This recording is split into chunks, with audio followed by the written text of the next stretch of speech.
Welcome to Lead with Linnea, where we talk about real leadership for real people in the real world. I'm Linnea Rader, and I've spent 2 decades in public service leadership. From accounting to my current role as the Director of Finance and Human Resources, I've seen pretty much everything. The spectacular successes, the painful failures, and everything in between that makes leadership both challenging and incredibly rewarding. Here's the thing. Leadership is not reserved for people with fancy titles or corner offices. Every single one of us can be a leader in our personal and professional lives. Whether you're managing a team of 50 or just trying to figure out how to navigate office politics, whether you're a frontline worker or sitting around a boardroom table, leadership skills matter. My approach? I skip the fluff and get straight to what really works. You won't find theoretical frameworks or feel-good platitudes here. Instead, you'll get practical, tested strategies from someone who's been in the trenches, made the mistakes, and learned the hard lessons so that you don't have to. Through Lead with Linnea, I provide leadership development training and coaching because I'm passionate about helping people discover their authentic leadership potential.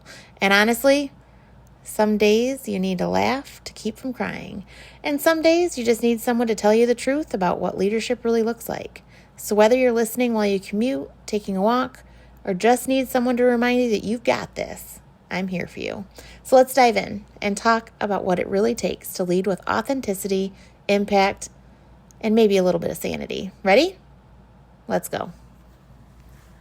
Finding your boundaries, the leadership skill nobody teaches. So let me tell you something that nobody warns you about when you step into leadership. If you don't set boundaries, other people will set them for you. And trust me, you're not going to like the boundaries they choose. So this is part of my Finding Your series. We've talked about finding your why and finding your community. Today, we're diving into something that might be even more crucial or critical to your survival as a leader.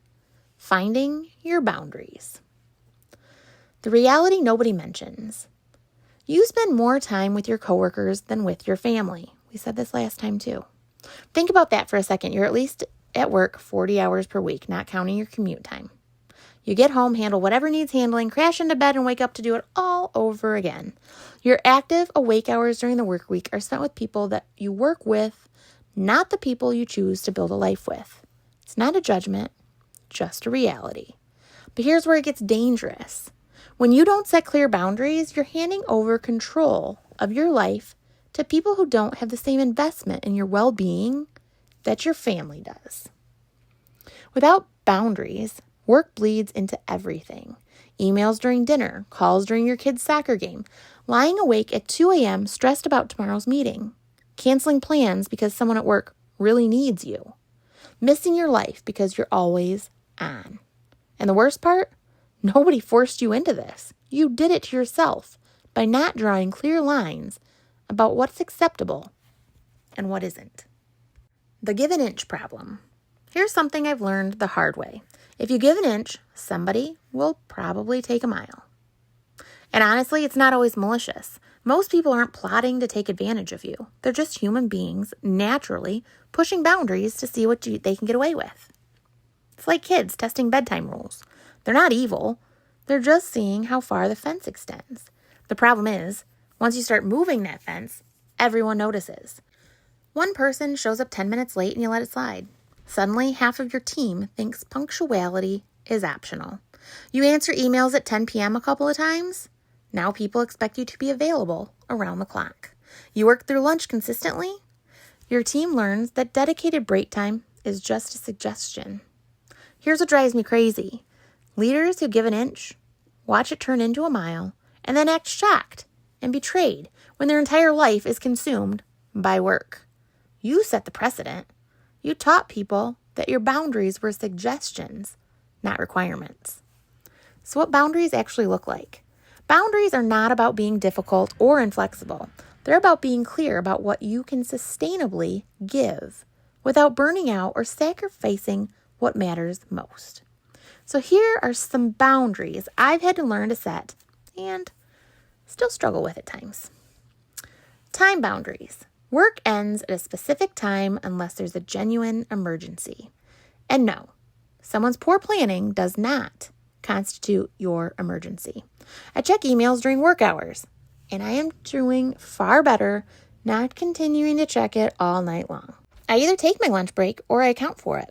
I don't apologize for having life outside of work. Emotional boundaries.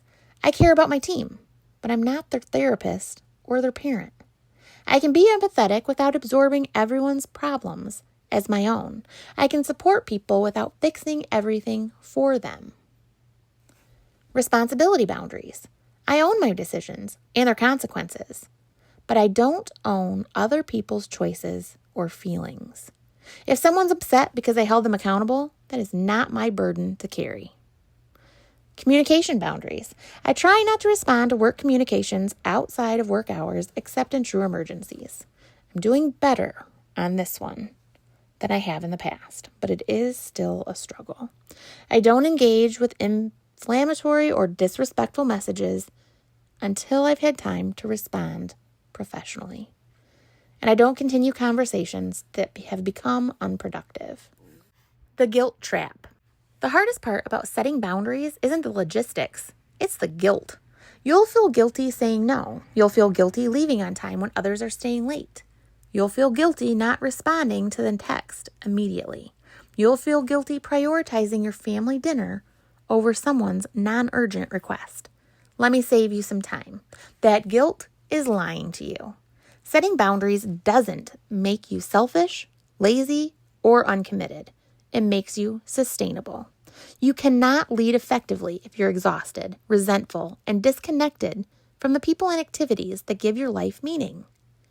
The leaders who last, the ones who build strong teams and maintain their effectiveness over decades, are not the ones who sacrifice everything for work. They're the ones that protect their capacity to show up consistently over the long haul. So teaching others how to treat you. Here's the truth that took me way too long to learn. You teach people how to treat you. If you consistently prioritize work over everything else, you're teaching your team that that's what you expect from them too. If you never say no, you're teaching people that your time has no value. If you accept disrespectful behavior, you're teaching others that disrespect is acceptable. The boundaries you set or don't create the culture around you. Your team is watching. They're learning what's expected and what's acceptable based on what you tolerate and what you model. Want a team that respects work-life balance? Model it. Want people who communicate professionally? Require it. Want staff who take ownership of their work? Stop rescuing them from every consequence. The "but I'm the leader" excuse. I hear it all the time. But I'm the leader. I have to be available. I have to set the example. I have to work harder than everybody else. I'm calling BS. No. You have to be effective. And you can't be effective if you're running yourself into the ground. Yes, leadership sometimes requires extra hours. Yes, there is a genuine emergency. Yes, there are busy seasons when normal boundaries flex a bit. But that's different from making martyrdom your default setting. Being a leader means making strategic decisions about where your time and energy create the most value. Sometimes it's staying late to finish a critical project. Sometimes it's going home on time so you're fresh for tomorrow's morning meeting. Sometimes it's working from home to keep the interruptions at a minimum and clear the backlog. Sometimes it's saying no to a request so you can say yes to something more important. Starting small, because going cold turkey is brutal. If you've been operating without boundaries for a while, don't try to fix everything at once. Start small. Pick one boundary that would make the biggest difference in your life and commit to it. Maybe it's not checking email after 7 p.m. Maybe it's taking your full lunch break 3 times per week. Maybe it's delegating tasks you've been hoarding. Maybe it's speaking up when someone's tone crosses a line. Stick with that one boundary until it becomes normal.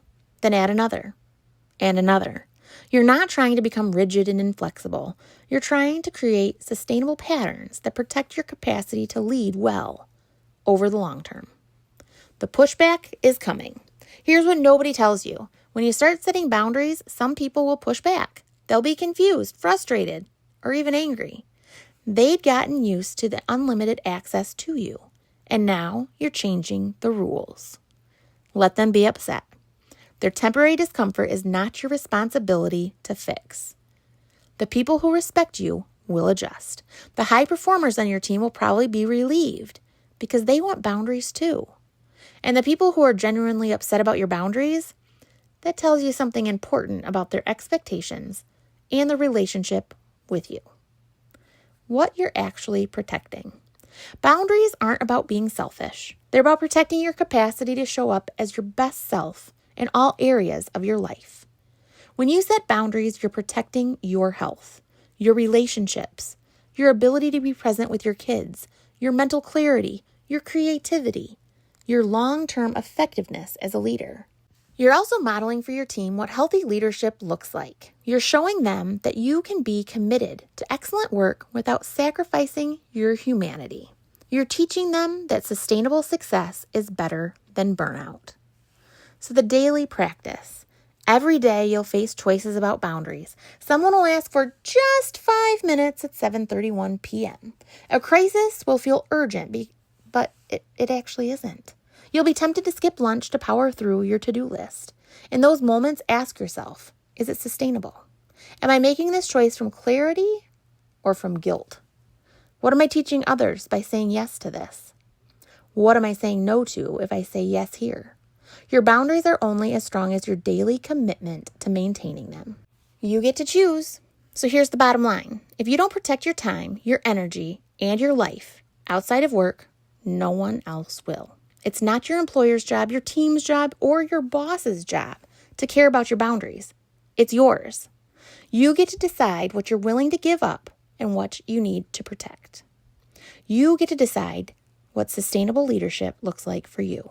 You get to design a life where excellent work and personal well-being coexist, but only if you're willing to set the boundaries that make it possible. What boundaries do you struggle most to maintain? What would change if you actually protected your time and energy? Share those thoughts in the comments. Thank you for joining me today on Lead with Linnea. I hope something we talked about resonates with you and gives you a tool you can actually use in your leadership journey. Remember, leadership isn't about being perfect. It's about being intentional, authentic, and willing to keep learning and growing. You're going to face situations you never saw coming, make decisions that feel impossible, and sometimes wonder if you're cut out for this whole leadership thing. It's normal, it's human, and that's exactly why we need leaders like you who are willing to do the hard work.